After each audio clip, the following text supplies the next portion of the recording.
Victoria L. Burson. This is Leadership on the Go.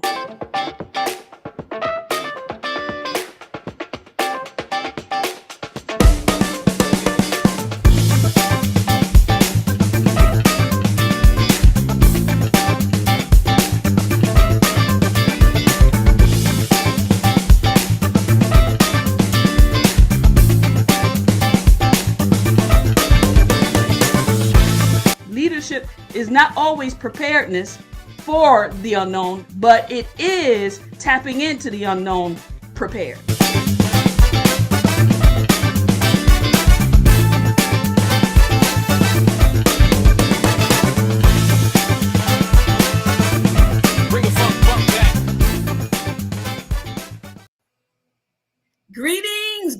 Greetings. Good evening, everyone. Thank you so much for being present with us this evening.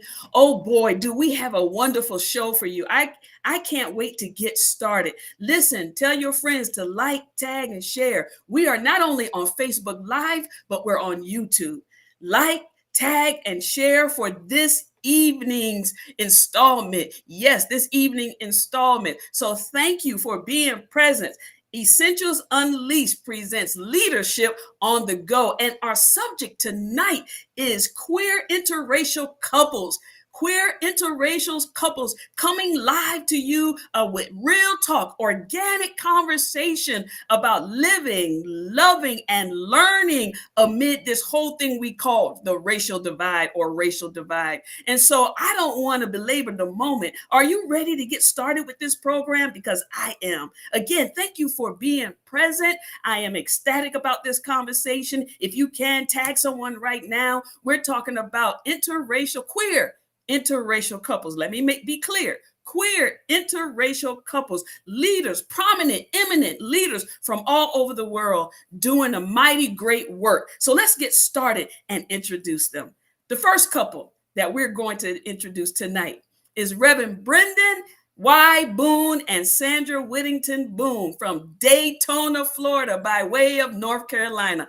Come on through and tell us a little bit about you. How are you doing? Come on and tell us each about what you're doing in the world, okay? Well, my day is filled with lots of travel lately, being in the hotel business. I am traveling quite a bit, so a sneak peek into our living and loving is loving quick and loving from a distance a lot these days, and raising a new four-legged baby. So that's where we are right now. All right, Brendan. I'm here in Daytona Beach, Florida, and doing ministry from home. Thank God. I'm still doing ministry, and I am the crown house husband while my honey travels, taking care of a 9-month-old puppy who just had his birthday today. So I'm still doing ministry, still preaching, and still doing what God has called me to do. Thank you, and welcome to Essentials Unleashed. And thank you for being present and being part of this conversation. I'm so excited about that. Our next couple, Pastor Collis Floyd and Reverend Wanda Floyd from Sanford, North Carolina. Come on through, Floyds. Yes. All right. I am Reverend Wanda Floyd. I work for a Metropolitan Community Church staff in which I serve as the Emerging Church and MCC Communities Coordinator. Basically, I help people from all over the world, individuals and groups, become a part of MCC. All right. And I'm Collis, and I'm on a journey in seminary right now. That is the main focus of my life. I am in my second year of seminary at Luther Seminary, an ELCA seminary out of St. Paul, Minnesota. And we have lots of fun in our household, taking care of old people and young people and four-legged babies. We got it all, so we stay busy. Old people and young people, you got a mixture. All right, thank you for being present and part of this conversation. I'm appreciative for your presence here right now. All right, yes, and our final couple, Pastor First Lady Joyce Radden and Bishop Bonnie Radden, Las Vegas, Nevada. Come on through. This is my bishop from T-Fan, one of them. Come on, talk to us. What happens in Vegas stays in Vegas. Oh, Lord. I love it. but not today. We'll let it go out there. Well, good evening. We're so glad to be with you tonight, Pastor Burson, and be here at Essentials Unleashed. I'm Bishop Bonnie Radden. I am the West Coast Regional Bishop to the Fellowship of Affirming Ministries under our wonderful leader, Prelate Bishop Yvette Flunder. Additionally, I am the founding pastor and currently pastor Refiners Fire Fellowship Global. We started in Long Beach, California, and we now have other branches in Las Vegas, Chicago, Dallas, Phoenix, and White Plains, New York. And so we're so glad to be with you here tonight. And yeah, and this is my lovely wife. All right. Good evening, Tell us a little bit about you, Ms. First Lady. Good evening. I'm First Lady and Pastor Joyce Radden. I am a recently officially ordained after many, many decades of lots and lots of behind the scenes work. And I'm grateful and humbled at that final gifting, recognition, and calling. And I am appreciative that God has finally allowed me to serve in a pastoral space. I have had many experiences, again, behind the scenes, counseling one-on-one, all walks of life, etc. And I'm just grateful to bring people to their next awareness, their what's next level. So that's my pastoral space. And professionally, I'm in the legal field and have been for 35 years now. So I'm not an attorney. But grateful for that calling as well. Yes, that is definitely a call. Just because you said legal, I don't care if you're an attorney or not. I'm gonna have to watch what I say. All right. So thank you for being present. Thank you for being present, Bishop Bonnie. I know you're extremely busy, as well as you, First Lady, as all of you are busy, because you got really, really powerful ministries, and the work that you do outside is still ministry to me. Even the travel with the hotel, that's a lot, right there by itself. So let's get started. Y'all ready? Amen. All right, let's go with the first question I have for you. How long have you been together? We're just going to have dialogue and conversation, right? So whoever wants to dive in, what couple wants to dive in first is fine. How long have you been together? And give us, if you will, a sneak peek or a preview on what living, loving looks like for you as a couple. All right, I think y'all tapped into it, but we want to get deep. I want to get nosy. I want to get messy. Come on. Tell us how long you've been together and give us a little sneak preview of what living, loving looks like and learning looks like for you as a couple. But let's do with the living and loving. We'll get to the learning piece in a minute. So we'll go first. Yes. October 22nd will be our 4-year anniversary. Grateful to God. Again, May 15th, we married officially. Thank you, God, for that. And due to COVID and cancer and delays, finally. Amen. Yes. Amen. Yes. Amen. Living and loving is been a wonderful experience in our latter years coming together. So, she had 20 feet of the 26-foot U-Haul when we moved to Vegas. I had 4 feet. That was my first experience to see what was in her storage versus mine. But anyway, God is good, and it was. I'm still traumatized a little bit, I think. Not really. Bishop Bonnie, you? What has it been for you? I think that one of the things, we've been together for 4 years. We've both been in long-term relationships. I almost 30 years prior to meeting Joyce, and she as well. And I think that just learning how to live and love together in this latter part of our lives is sometimes very challenging. Yes. If you will, but at the same time, it can be very rewarding as well. Thank you so much. All right, come on, Boones. Thank you for calling us out there, Best. I appreciate that. Sandra and I have been together. We go through this number all the time. We've known each other for 17 years. We have been together, been with one another for 12 years, and been married for 9 years. Living and loving is always an interesting experience, particularly in Daytona Beach, Florida, even in Raleigh. But we are blessed to give each other space to be our own person. And so that works out in ways that continues to surprise me. So it's all good. Good for you. Sandra? Yeah, I mean, I think for us, living and loving continues to change. I think, you know, you talked about, I want to hear the deep parts. I think, you know, in the beginning, we all know what new relationships look like and feel like. So the first 4 or 5 years was really, really passionate, word I'll use. And then you know, you start to grow into learning that sometimes loving is a lot different. It's not always just physical. So I think, you know, that's what I continue to feel and have in our relationship. You know, there's the love goes much deeper than some of the craziness of those early years. Let's just leave it at that. How's that? Listen, I get it. I get it. I get it. And then what is unique about you two is that you said in the beginning, you travel like 80% of the time, right? Mm-hmm. Yes. So I mean, yes, sometimes I you're do. going like for months. Well, I've got my longest time has been 20 days straight. Oh, 20 days. I thought it was months. Okay, forgive me. Yeah, well, it feels like months because most of the time I'm only home. Like I got in Friday, I fly out Tuesday morning. I wanted to make sure I was home, so we were both in the same space for this experience. So I rearranged some things to make sure I was here. So when I leave on Tuesday, I'll be gone another 13 days. So okay. So we're going to talk more about that later, particularly as it relates to distance, because there are couples out there, whether they're interracial or not, trying to navigate what it feels and look like in this whole notion of being apart and distance, especially post-COVID. I mean, because that's becoming a lot more couples' reality, right? So we'll talk more about that later. Floyd, come on through. Talk to us. What does it mean? Go ahead. We debate about this time too. But I can say we got together officially in 2013. Got married in Las Vegas on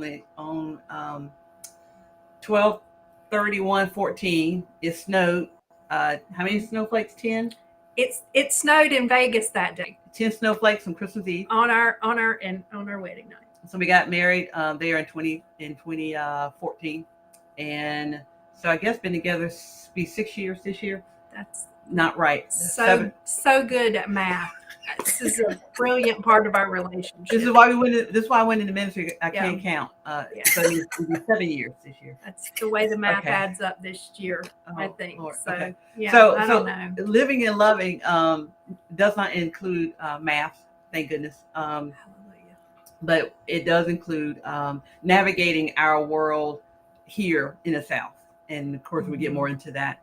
But living and learning is something we do every day. I think we constantly are learning from each other, and as we continue to live into who we are. Yeah. As a couple. Yeah, it means a lot of laughter for us and a lot of fun. Part of our wedding vows, or at least my part, was that we're going to laugh at ourselves and each other a lot in life. And we embrace that laughter as much as we possibly can, because like everyone, we have so many things that are pulling at our attention and trying to take time, and we have to find the humor. And that's one of the things we do well. Yes, y'all do. Thank you so much. Thank you. So, okay, next question I have for you is, can each of you briefly name one paramount challenge you have had to encounter in your relationship, and what have you learned from it? And I'm going to start with Bishop Bonnie. My. I think that some of the challenges were coming together at a latter part of life. When you're used to doing things in a certain way, and and then you come together with someone, you fold the towels one way, they fold the towels the other way. Both of us have had, homes. I've owned homes,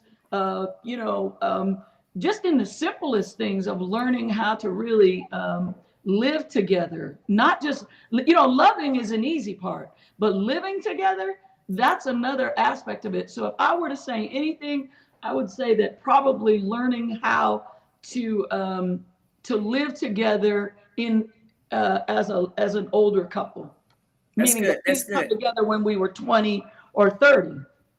That's good. That's good. And that's real. That towel thing, you just did something to my heart, because I fold one way and Prophet folds another way, and I'd be like, yeah, yeah, yeah, yeah, yeah, yeah. So okay. First lady, come on. What's one of the challenging things for you, and what have you learned from it?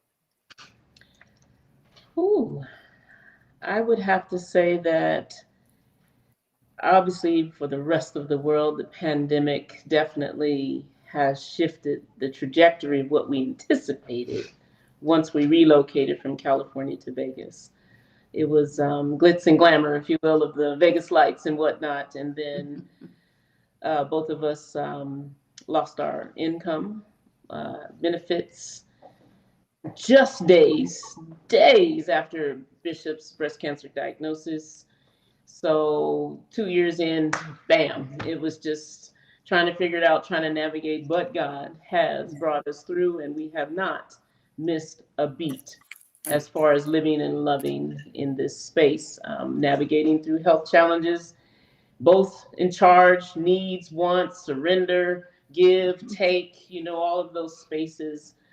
We had to learn expeditiously and how to care for each other and what we needed from each other and what that needed to look like, if you will.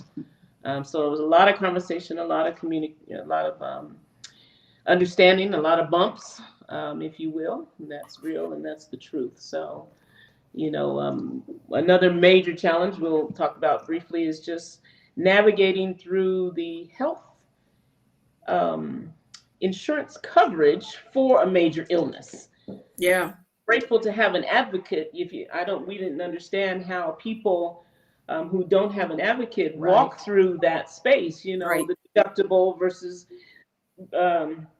prior authorizations, and then we were traveling to Cancer Treatment Center in Arizona during the pandemic, to which we had the airlines we had the jet several times to ourselves, if you will.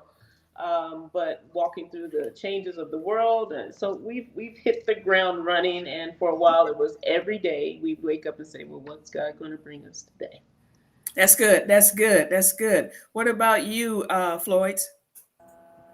I think for me, when I looked at this question, what came up was being African American here in the South. Especially, we lived in Vegas. I grew up in North Carolina, and then we moved to Vegas. I felt like we had freedom for 2 years. And then we came back here right at the time that the bathroom bill hit in North Carolina, and so many other things within the queer community started happening. So that was the first thing that came up for me when I looked at this question, was just being an African American woman in the South in a really conservative state and a conservative city.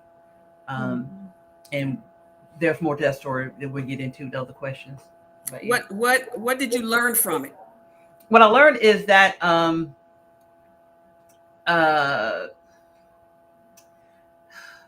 people are different. I think for me, I didn't realize how different the East and the West was as far as mentality and as far as the way people thought about each other until we moved to Vegas. I mean, we're only there for 2 years, but we're on the West Coast. And this idea of live life like you want to live life and stay out of my way is very different than in North Carolina, where for me, I'm subject to the white gaze almost every day I go out into the world. And then if we go out together, we get stared at even more. And so I just learned to navigate through all of that and understanding just the culture and the atmosphere and the environment here in North Carolina. That's real. Collis? Yeah, I think one of the biggest challenges for us has been family dynamics in my family. I come from a very conservative Southern Baptist family. I'm a recovering Southern Baptist. And, yes. There is so much in that. Like, that's a whole different series to unpack. But I came into this relationship with an adult daughter. What did that mean for us? Priorities, juggling between My wife and my daughter could sometimes be a little messy. Mm. It felt like sometimes in the beginning they were competing for who was getting my attention, right? And so navigating through that. Now we've got a grandchild. And so that adds another layer of complexity into that, because she definitely thinks she's number one in everyone's world, no matter where you are, even yours. If you didn't know her, she's already number one for your world. And so, yeah, just the family dynamics. And we've learned through that how to communicate better about our needs, and our expectations around family, in some really powerful ways. And so we've been able to really navigate that pretty well for the last few years, but definitely a lot of challenge in the beginning.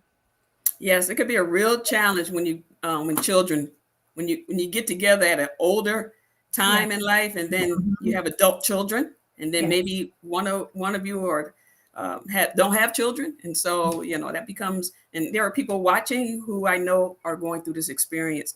Okay, booms. There you go. Okay, there it is. I've sat with this question since I saw it, and I think the one challenge that initially came up for us that we had to really work through together was the reality that my aunt was living with us, and she had dementia, and that was tough for me personally, but it was also tough on us as a couple. And so trying to understand and navigate what was my stuff, what was her stuff, and what was our stuff that had nothing to do with my aunt, and how that became a part of that. And so communication, that was our biggest learning lesson, learning how to communicate in the moment and not letting it fester. That was the biggest lesson for me. Okay. For you, Sandra. Probably my biggest challenge that we encountered was me being a pastor's wife, or being in a relationship with a pastor. So for me, my biggest challenge was the expectations that automatically came with the fact that I was in partnership with Redden, and how and what that looked like for me. And while I've always been a very vocal person, I found myself feeling like I had no voice in the early stages, especially in the church. I always was very involved in the church. But then once we got together, I became very hypersensitive to, how and what that looked like. So I became less vocal. And so for me, it was really having to learn how to navigate through that and still be able to have a voice. And how does that look? Because I truly believe I have my own ministry, he has his ministry, and then we have a ministry together. And not losing myself in, being in relationship with a reverend was a big piece for me. That's really good. I'm glad that you brought that up. So we're gonna ask everybody to mute because I don't know where that noise is coming from. So I'm glad that you brought that up, because that's a real deal, and that's a real issue, particularly people who are in ministry. And like you said, you have your ministry. Brendan has Brendan's ministry. The Floyds both have pastored and are reverends, and so you have to navigate that. And then you have Bishop Bonnie, and then you have First Lady, and that's a real thing. And my Bishop Yvette Flunder had helped me navigate and help me and my wife navigate through that process. But one of the things that I've come to mature about in relationship for people who are in ministry together that I've learned is that when we say that when someone becomes a senior pastor of a church, and we say that the wife, that means that you're a full package, you're packaged together, that is not necessarily true. The church is not hiring the spouse, right? And that is something a lot of couples need to learn how to navigate. It is the hardest thing, right? Because it is your spouse, but I can't go to my wife's job working for the government talking about, hey, I'm a full package with my wife, give me, I can't do that. So why do we think that is an automatic in the church? And so that is a method or a methodology or ideal that we're going to have to kind of do away with and navigate how to be two in the space, but that God called a particular person to the people of the church, right? God didn't call the couple, God called a particular person to the church. And that's something hard to navigate in a whole lot of couples. You don't even have to be the pastor. You could be two people in ministry at a church. It doesn't matter. It's the same kind of concept, right? And so that is something good that you brought up. I'm so glad that you named that, Sandra. Thank you. So let's go to the next one. You guys are answering these really, really good, but we're gonna get messy in a minute here. Y'all trying to be nice. How comfortable are you talking about race with one another? Were there some assumptions? And if there were, name them. And let's do this in 60 seconds or less if we can. But how comfortable are you talking about race to one another, particularly in the world that we are in? Post-COVID has really raised up white supremacy, has really exploited a lot of prejudiceness and racism in ways that we couldn't even fathom. We knew it was there, but to really see it up in your face, how comfortable are you talking about this whole notion of race? And were there some assumptions when you got together as an interracial couple? And then if there were, name them.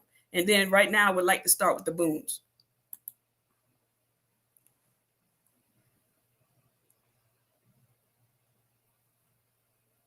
So we can't hear you. Can you hear me now? Yes. Okay, there you go. Okay. I would say that we are becoming more and more comfortable talking about issues as it relates to race. And that is not just something that just happened, a couple of months ago. Since we've been together, there have been opportunities for us to talk about issues regarding race. And I would even go so far as to say, with the whole George Floyd incident, that opened up a whole new opportunity for us to talk about race in general, race universally, but also as it relates to us. I think the one thing that kind of crystallized for Sandra when all that happened is I said, you realize that could have been me. And that opened up a whole nother different conversation. So what did you have any assumptions? And let's name them. I don't think I had any assumptions. And if I do, I haven't been risen to the surface yet. I went to a predominantly, white high school, elementary school, those things. And I predominantly dated white women. And so I have learned how to address my own preconceived notions, because there were folks who took care of my mother, who looked out for my mother. She was a nurse. And so because they were good to her, I automatically assumed that they would be good to me. And fortunately, knock on wood, that has been the case. And so there are probably assumptions there. I'm still working on those, I am sure. Okay. And for you, Sandra? I think probably my biggest assumption was that, just because we were together, that was going to make everything okay. And everywhere we went, that was going to be okay. And, there were places that we would go where I would say, let's go here. And he's like, I'm not sure I feel comfortable going there. And I'm like, no, it's okay. It's going to be fine. It reminds me of that, remember the Titans scene where they go into the bar, and of course, it's the racial situation where they weren't welcomed. And I think for me, that was my biggest assumption was, everybody else would be okay with it. And I have all the way down to family members that aren't okay with it. And so, I had to really sit back and go, okay, you need to be a little more sensitized to this. And especially, much like Wanda and Collis, I grew up in a very small country town in North Carolina, and having to navigate that and making sure that I was aware of our safety, of his safety. And, that was an assumption that I really, in the beginning, I didn't pay that much attention to. And then it really started to become more of an awareness for myself. Okay. All right. Good. Thank you. Floyd? Go ahead. Yeah, I mean, we are super comfortable talking about race. We have been talking about it since we got together. It is an area where we've learned an enormous amount, right? Because we have to navigate the world in these bodies. And in a same gender loving couple, it's just another extra gaze that we get now. Like, you know, it's like, oh, there and there. Wow, really? Oh, you know, and I think the thing for us is we've had to like talk through some of the really almost like things that we had from childhood that we believed, you know, even way into adulthood, and had to unpack a lot of that. And so we had to be comfortable really quickly with that. It's been intense. We do things like watch documentaries about things about race on a Friday night and stop it 12 times and talk about it in the middle, you know, to do good. that. Because it's what we need to do to be present for one another and to be present in the world in the way that we live. That's good. That's good. Wanda? Can you repeat the question? Sure, I can repeat the question. How comfortable are you talking about race with one another, and were there some assumptions? If there were, name them for you. Okay. Very comfortable. I think for me, when it came to relationships, I finally said, okay, God, I'm done. You take care of this. And then when God brought into my life someone who didn't look like me, for our skin tone's concerned, I had to figure out, okay, is this the right thing? And if so, how are we going to do this? And I think our saving grace was the fact that once we got together, we were transplanted to another city.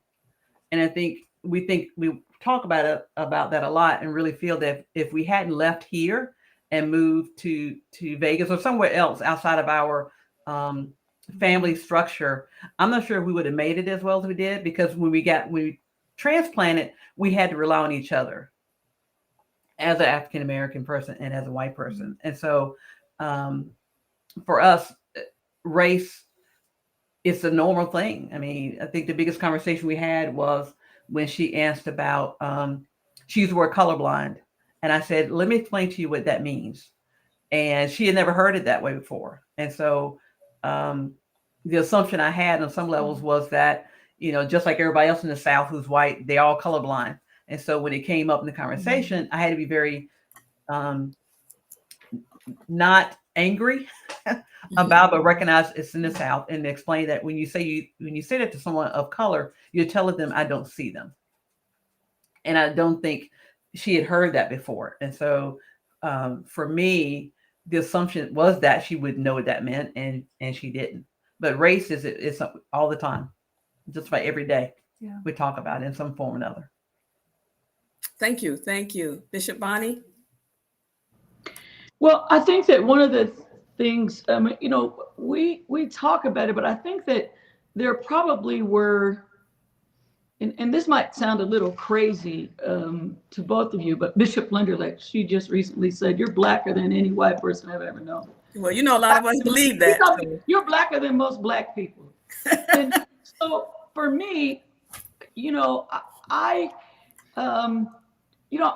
just grown up in a world that was predominantly African American, lived in a community since I was small. My first marriage, I was married to an African American for almost 30 years. And so talking about race, I think that there are more things that probably anger me. I'm always at the protecting part, always making sure that we don't get somewhere where she could be harmed. When we were looking for our home, I remember going around the corner and I saw a truck with a Confederate flag, and I turned so quick, like, no, we cannot, that was in parts of Vegas. You know, we moved here from Southern California, where Long Beach has the second highest gay population, and by USA Today is known for more diversity than any other city. So I lived there for almost 40 years.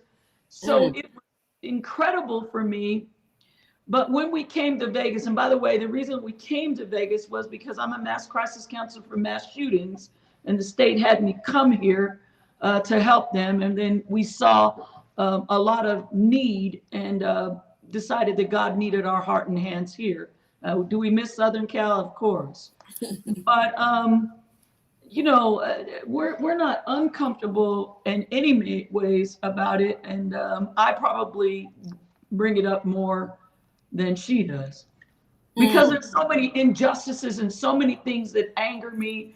But then at the same time, I feel like, okay, God, then you've placed me in a place where I can attempt to be a voice and attempt to be hands and a heart, to do this injustice work and this justice work. Yes, yes, that's good. That's good. And it's so funny that one time you were preaching and I was listening to you, and even my own wife said, "Who's that preaching?" I said, "That's Bishop Bonnie." I thought that was a black woman. I said, "She is black." So But most people say it all the time.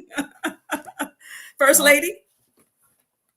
I believe we are comfortable talking about race, but I think that not until the onset of the pandemic did we really start to have any kind of dialogue. It's not, grew up similar to Reverend Redden, predominantly white, opposite of white schools, white side of town, white. And then that takes me back to pre-1985. So between 85 and present, race hasn't really had an effect in my daily dialogue or conversation, if you will.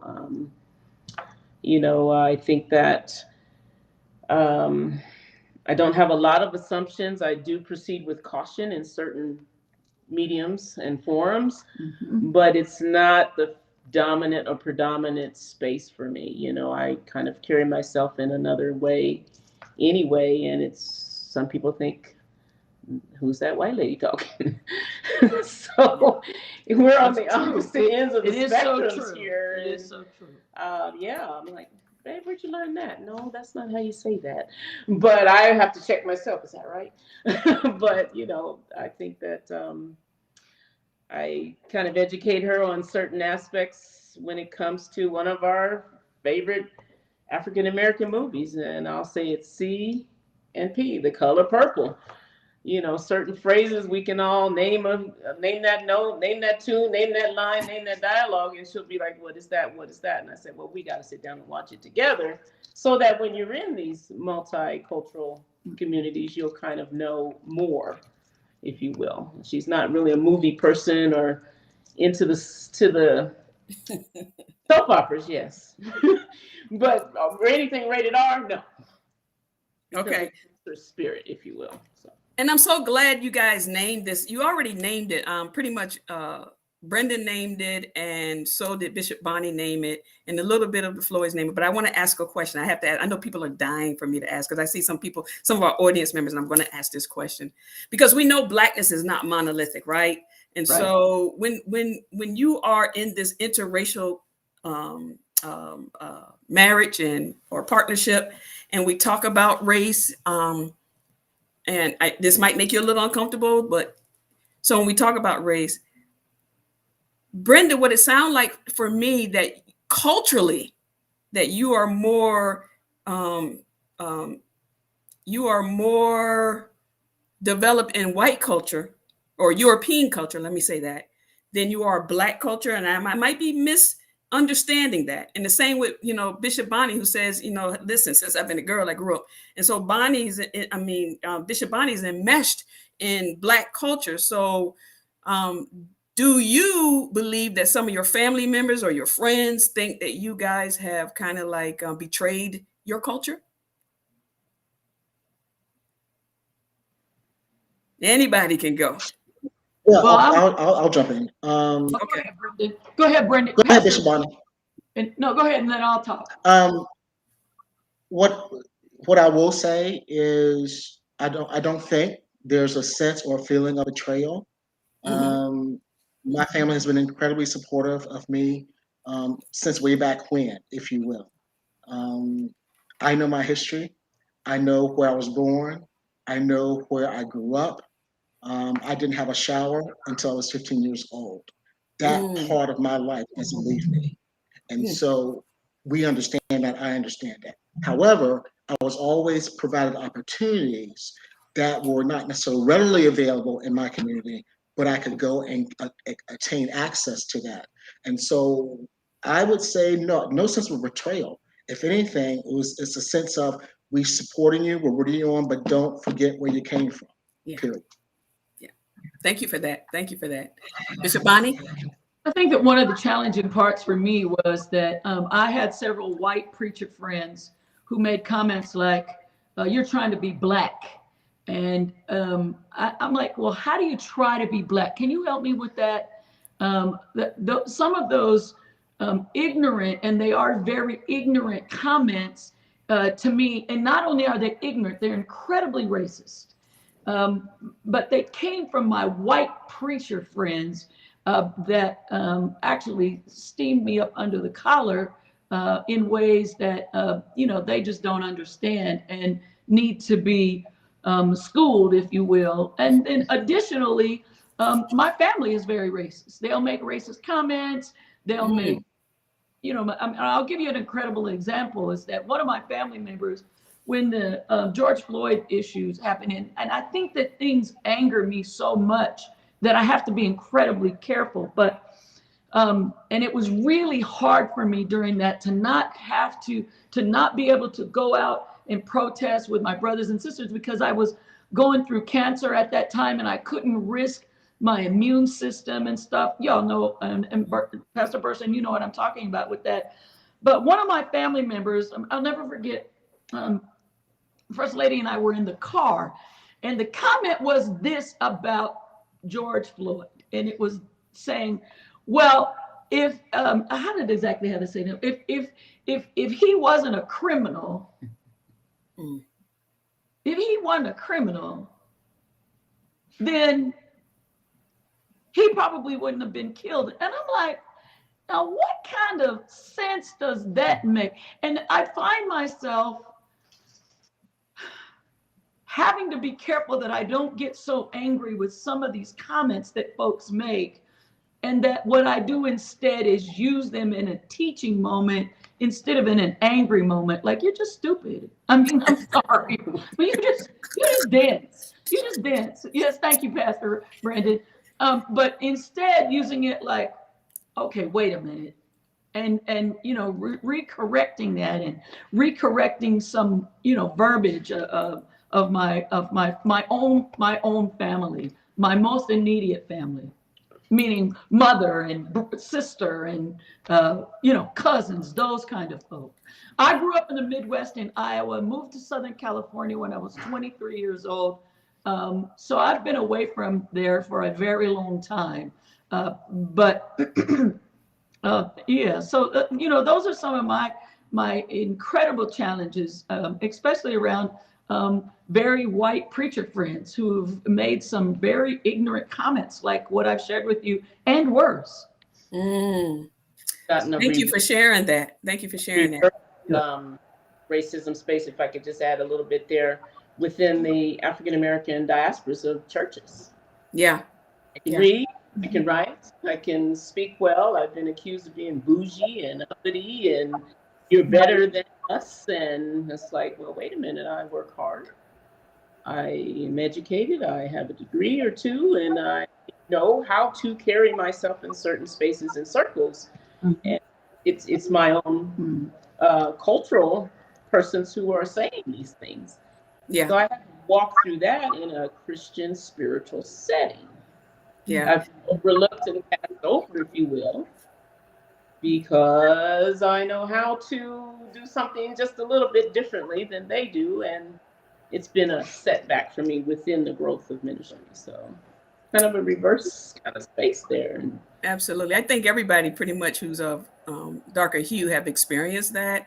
Anytime we are privileged to have it, because it is a privilege to have an education to some people, and we are privileged in spaces and people just don't understand, and they grew up culturally believing that you betrayed the race by certain things you do, certain schools you go to, and the ways in which you show up. And so that is, I mean, and I used to be guilty of it. I mean, Paula White, I used to say, man, she sounds black. She trying to be black. Listen, I was, part of that ignorant school as well. And now I say other things about her. Now that I'm more matured and intellectual, I say other things that is not as ignorant. I won't mention them now because it ain't about her.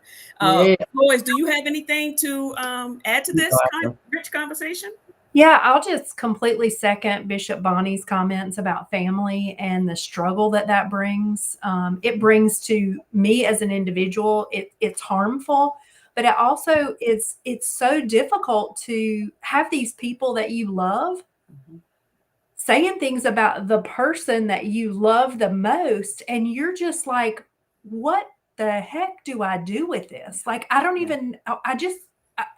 I want to walk away and be done, but you can't because we're in like a caregiving situation with my mother who is has some racist moments, you know, and says some very racist things and is bound in her racism in a way that I can't affect. And it's so difficult. Yet she loves my wife. And it's like a double-sided coin that you never know what you're going to get. This, you know, it's so hard. That's life every day for us. Wow, that is hard. I just want to echo what First Lady said. You know, growing up, when I was younger, my parents sent me to a speech pathologist when I was in 3rd grade. And so I actually got a job one time because I sounded white on the phone. They hired me on the phone because of how I talked.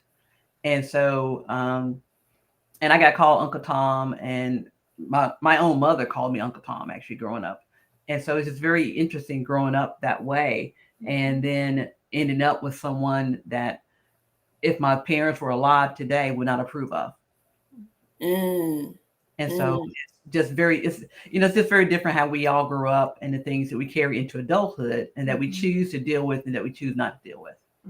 Right. And so when we carry those, it goes back to that question of assumptions. When we carry things into from childhood into adulthood, we carry them into our, all of our social circles, and so, you're going to get judged by them. But it brings me to the next question. I think some of you already tapped on this, but I just kind of want to, because we got a little bit time left. This whole notion around the unrest and uneasiness around George Floyd. Right? How did the deaths and the protests affect each of you individually, not as a couple, but individually, and then your relationship, if any? If not, you don't have to speak to it. So whoever wants to speak to it. I'll go first. Okay. My last name is Floyd. And so it took a couple of days, I think, after, and I just sat down and wrote and shared on Facebook because many people reached out to me to ask, we all know each other, right? But because my last name is Floyd, they assumed. And I was like, well, let me find out for sure because we do have Floyds all over the country, but we weren't. But just the fact that his last name was Floyd and so it's mine struck a nerve for me. And I think I went to this deep depression. And we watched a couple of things. I think one time she came in, I was just crying at my computer. I was just literally sitting in the office just crying. And she just came in and held me because I had just seen something of posting on Facebook or something. I can't remember what it was, but it just hit me. And there's still moments now, every now and then. But for me, it just, like Brendan, it wasn't the fact that could have been me, but the connection with me was the last name that affected me. As an individual. And you want to do individual? Are you getting emotional? Yeah, I'm getting emotional just thinking about it. It's a super difficult thing for me to have to witness that. And then I was glued to the trial. I wanted to see the trial. I wanted to see justice carried out. I wanted to, if I could have been there in that courtroom, I think I would have done it. I wanted to see it. And then to feel it's not heartbreak, but the thing that gets me about this whole thing, a young girl had the courage to stand there and film so we would all be changed. Yeah. That's powerful stuff. And to think about all the people who had to physically be there and witness that. Oh, my heart. It just is destroyed with it.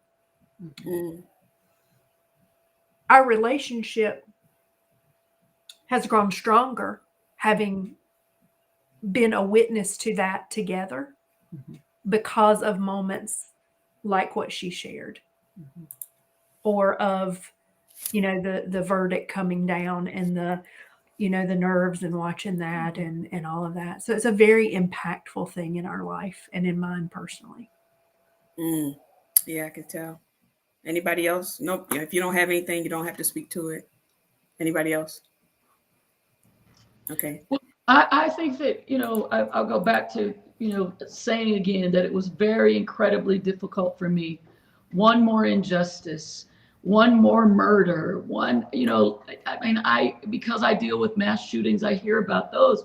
But, in this aspect of what happened with George Floyd, and much like the Floyds, I found myself crying. I found myself glued to the TV. I had my computer on and my TV in my office watching the trial. I found my whole life ticking and talking about that, and found myself attempting to right injustices that I was seeing happen right now. Every single day, and then on top of all of that, what I lived with, and I don't know how Sandra and Collis are, but I lived with fear every day when this woman leaves at the house. I pray. I like I said, I try to make sure that when we do vacations or we're going somewhere, it's incredibly safe. But I can't be with her 24/7. And to know that something can happen to her because of the color of her skin, and not happen to me because my skin color is something completely different, it's really incredibly, if I'm going to say it right, damn makes it so hard. And that's one of the things that I deal with every day that's incredibly hard. And I have to be careful that I don't get so angry, and then I don't get so depressed that it just takes my life out from underneath me. But it bothers me not only for her, but we have an adopted daughter. She's African American, pregnant with our grandsons. We have granddaughters that are African American. All of that, praying every day for their protection because of the color of their skin. And I got to tell you, it is really, really hard, really hard, really hard. Yes. I can feel the passion from you, Bishop and Collis, and I'm quite sure Sandra as well. And if I say one more thing, a congregation that's predominantly African American, and I only have one other Caucasian person in my congregation.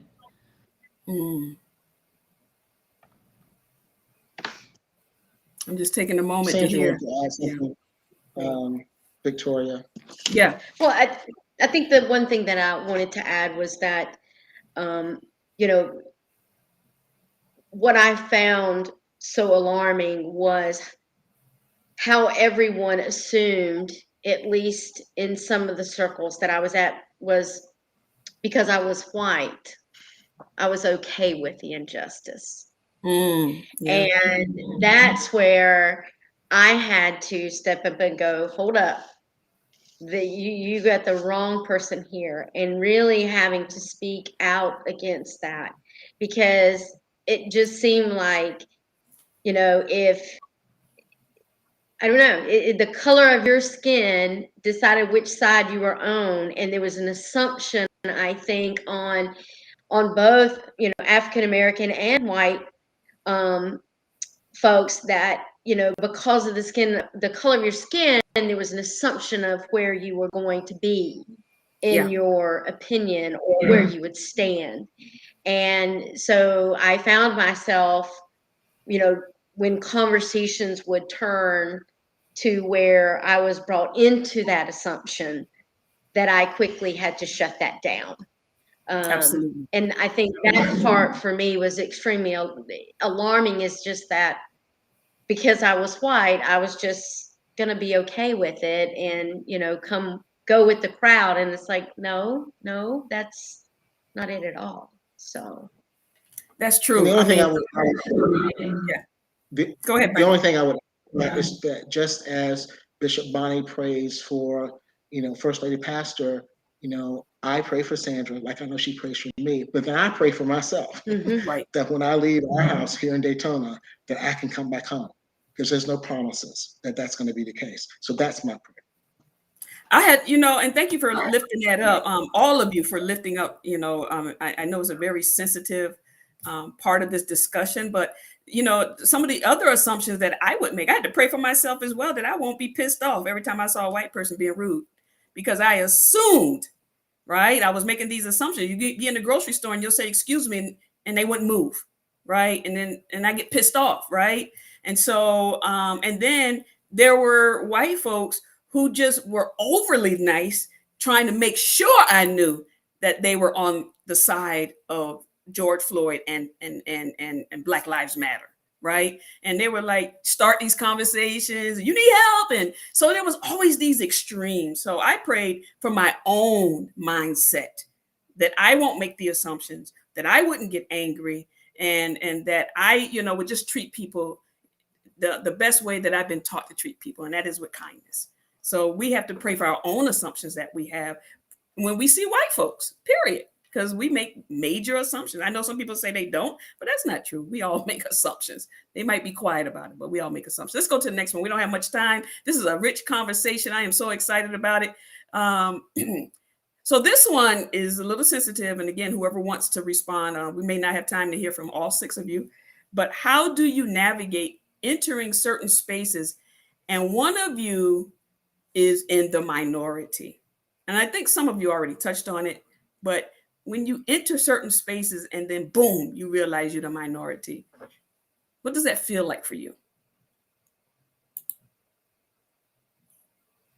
Now, whiteness can be minorities in certain spaces too. So yeah. So let's not, you know what I'm saying? Okay, go ahead, Brenda. If I may, we actually just happened this year. But we have a dear friend who lives on the beach side here in Daytona that Sandra met, when she first moved down here, been hanging out, whatever. And she goes to a private club on beachside, and she invited us to go. And I try to be gracious, and okay, fine. And so we went. And I already knew in my mind, that's the assumption. I already knew in my mind, because it was private, that I did not expect to see anybody that looked like me. So that assumption was correct. And we walked in, they walked in, I walked in, and there's this huge room of white gays. It's laser lights like coming at me. But I do what I always do. I continue to do what I do. I sit down, I introduce myself to people. She introduced us to people, and we had conversation. And eventually, she had talked to us about joining this club. And I had conversation with Sandra, had conversation with her, say, look, I'm just gonna be straight up with you. Is there a room, is there a place for me in this club, in this space? Now, her response, and I believe her wholeheartedly, she says, I don't see why there wouldn't be. Long story short, we went through the process, and I was being interviewed, Sandra had to be interviewed, and the person who interviewed me said, just so you know, we allow Black people. That's a whole other conversation. I won't go there. And we joined a couple of weeks ago, and so now we're like best buds. They see us, they hug us, they love on us, and it just it makes you stop and think. Not everybody who looks racist is necessarily racist. That was the lesson that I learned, which was a good lesson to learn. I also learned that I can be a good teacher to people who don't necessarily understand. Right. So it was a great thing for me. I go there when I can, love hanging out with people. And when they ask questions, I give them serious answers, and we have dialogue about it. That for me is the most important thing. Being in dialogue, telling truth, and sharing truth with one another. That's good. That's good. Thank you for that. I think, Bishop, were you going to say something? I'd like to add that it's interesting, the racial aspect and being a minority. It's more for me the LGBTQ space as a minority in a business setting. I need insurance for my wife. Finally being able to say those words of wife and My last name is going to change after I'm hired. So how are you going to navigate in that minority space, becoming okay, and finally being able to say those words? Have worked 30 years to, finally ask an employer with, and it went off smoothly. So that minority fear and apprehension and reservation, okay, how am I going to do this? What am I going to do? Nope, here's my marriage certificate, change it now, just as if it were someone else. So I was blessed and grateful that that assignment finally appeared after long search over the last pandemic year. And that was a welcomed space as a minority in a non LGBTQ space. So the racial tension space is not so much a thing, if you will, in my world and walk as I take and talk, if you will. Wonderful, wonderful. So with a few minutes left, go ahead, Reverend. Brief, I was going to share. What's interesting about this question is that it's been the opposite for me. I grew up in an environment in which everything around me was white. Mm-hmm. Because at the time I came through school, they did IQ tests and all that stuff. And so I was put in advanced classes. So I was one of maybe two blacks in a class full of whites, and the other black person was my cousin. And so all my life, all the way through school, I've had to navigate white areas. So what's interesting about this question for me personally is that I feel a minority when I entered into all black spaces, which is very weird, because even though my neighborhood was black, because of how I grew up, my friends didn't hang out with me because I was, Oreo, Uncle Tom's. They stayed away from me a lot. And so for me to grow up and to come into, God called me to go get my MDiv at a HBCU, historically black college university. Never set foot on the campus of Shaw University, but that's where I went. And I'm sure someday God's going to reveal to me why I was sent to this all black, conservative, heteronormative university, homophobic. Haven't gotten there yet, but that's a twist for me on that question. So I just wanted to share that before you moved on. Interesting. That's good. And thank you for sharing that. Okay, so one final question that I'm going to ask you all, or might be maybe two. What do you do for fun? So here's what we're going to do. One person in the couple answer one of the questions and the other one answer the other question. So, hey, then we cover both of my questions. What do you do for fun is one question. And the other one is, what are some of the gifts you gained as an interracial couple?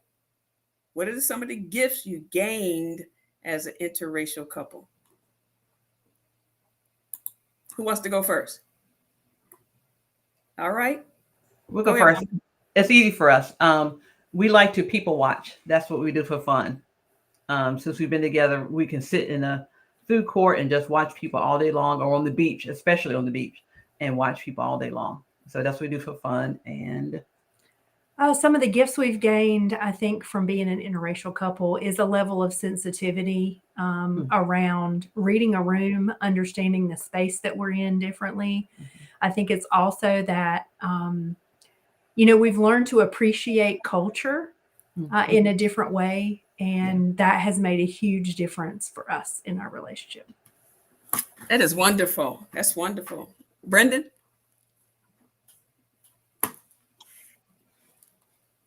So what we do for fun is we go to the beach and we sit there, and in most cases don't talk to each other for hours, but enjoy just listening to the beach. I think it's the most connected we are without having to say a word. And to us, it's just fun and it's just peaceful. And outside of that, number two would be actually going and playing video games. So that's our number two thing. And she always wins. So just be clear. It's all good. Smart man. That's it. In terms of gifts, I would wholeheartedly agree with what Collis said about sensitivity, being open to culture, and also being equipped, if that's the word I can use in this moment, to be able to engage in conversations with folk that we wouldn't otherwise be able to engage in those conversations. Because there's something about the presence that people, for whatever reason, God bless them, find some degree of trust, and it opens up a door for us to have conversation. And so I think that's one of the biggest gifts that we have. Great, great. I would say that what we do for fun is laugh at our grandbabies' videos. Yep. We record every opportunity we have to get with them to pull us through the missing and the longing spaces for them. 6 years old, 3 years old, and the 2 unborns coming. On the 27th. I'll wake her up at 2 or 3 o'clock in the morning, and she'll hear the laughter. What are you doing? What are you doing? I'm just laughing at her grandbaby. We just have makeup. 10 minutes. They love to play makeup, and it's just that's fun. And I didn't know I would ever have that joy. That's great. That's that great. in the latter years, it's just we miss them immensely. So go ahead with the hard question. Well, I think that the gifts that we've had as an interracial couple is her learning me as a person who has not operated in a white world, and me learning her who has operated not predominantly in an African American world. Wow. And then learning those things together, because it's almost like the flip. You understand what I'm saying? And so learning those pieces about, oh, you didn't, or then she, oh, you did, kind of thing. So it's just learning each other, and then being appreciative of those spaces in each other. And I like to blow her mind on certain things. What? I am sure. Listen, just 10 seconds or 15 seconds or less. I just want to, what are some, I said I lied. I have one more question, and one of you can answer this. What are some boundaries as an interracial couple that you can share with those who will be watching this, who are watching and who will watch the replay? Some boundaries that you have set for yourself as a couple, just some boundaries. Just name some boundaries, because we have some people here who are in interracial relationships. Collis? Check in often with your partner when you're in spaces that are unfamiliar. A big boundary, because we had a situation where it was like, if you're ready to go, we're bouncing. Like there's just one word and we're out of here, or the same vice versa. That's good. That's good. Check in with each other when you're in unfamiliar territory. That is really good. Boones? We can't hear you. For us, it's, for me, it's listening when he says he's not comfortable. I let it go. So it doesn't matter where we're going, whatever it is. I don't care if in any moment he says, I'm not feeling this, we're out. Much like Collis and Wanda said, because that's the part that in my world and being in an interracial relationship is, as I said earlier in the show, I might be okay and think it's okay, you're with me, but it's not comfortable for him. And so listening, being very in tune to listening when that individual says, I'm not comfortable, make other arrangements, do something different. Being sensitive, listening to your spouse when they say they're not comfortable. And I know that can go on both sides, right? But particularly African Americans, when we enter certain conservative spaces. So thank you for naming that. Bishop Bonnie, First Lady. Well, I think that, I'm right with both of them. I do not do well without diversity. I have to have diversity, or it drives me. I mean, I'm uncomfortable. I don't like it. It doesn't work for me. And so us just really having that conversation, the same thing. This is not working for me. We just can't be here because I feel like I'm coming out of my skin. So I'm with the Boones and with the Floyds is actually, being sensitive to each other. But I think I'm more on that side that I've got to have diversity. I cannot stay in a space long where there's no diversity. And where I feel there could be danger, I'm out. Yes. Danger and diversity. D&D. That's a sermon, Bishop. Yeah, it Danger is. and diversity. Everybody give Bishop Bonnie credit one time and then take it. I know I'm going to do it.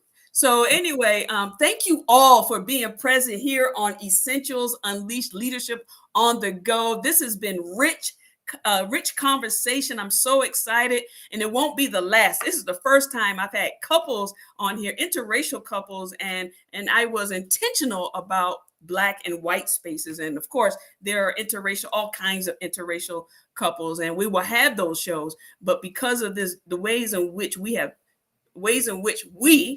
have shaped the world and shaped the culture of this world, and believing in half of the stuff we believe has been always about black and white. And we don't think about all those in between those two.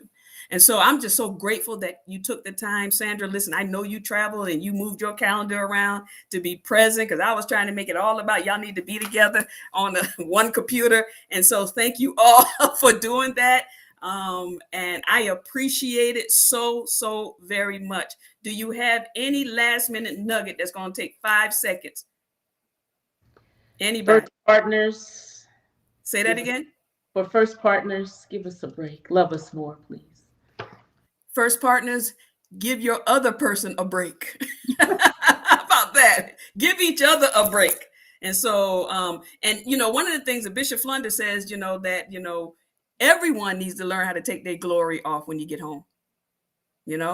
You'll be Bonnie, you'll be Joyce, you'll be Brendan, you'll be Sandra, you'll be Wanda, you'll be Collis, and that is something I had to learn to do. We just had, because I'm always in ministry. My head goes, it never stops now.